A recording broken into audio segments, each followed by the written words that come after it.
Hello, everyone, and welcome to this week's history video brought to you by the Clinton Public Library. We're harvesting some good history this week for the start of November. Back in 1949, White's Pharmacy was robbed by drug addicts in the dead of the night. This was on Main Street, mind you, in one of the busiest eras our little town has seen. The narcotics alone were worth an estimated $500 at the time, and with inflation and crossing some T's, dotting I's, that is estimated to be roughly $6,800 in today's money. State and local police today were seeking two suspected drug addicts in the theft of nearly $500 worth of narcotics from White's Rexall drugstore, 315 South Main Street last night.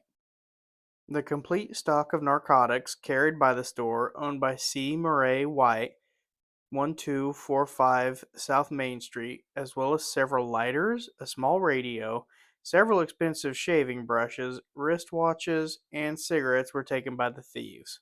The theft was discovered at about 5:30 a.m. this morning by Ben Wilson, janitor at the store, when he arrived to clean up the store before 8 a.m. opening time. Wilson immediately called the police, who notified Mr. White and Fred Banks, pharmacist at the store.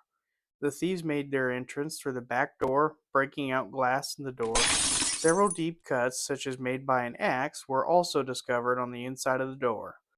A sallow-faced man in a blue suit had come into the drugstore at about 10:30 a.m. was believed to be one of the suspects. Mr. Banks had refused to fill a prescription for the man, he said, suspecting he was a drug addict. Later in the afternoon, another strange man came into the store and, after making a small purchase, asked to use the restroom, which was near the back door. It is believed by investigators that the two men were working together and that the second man had ascertained the possibility of breaking in through the back door at that time.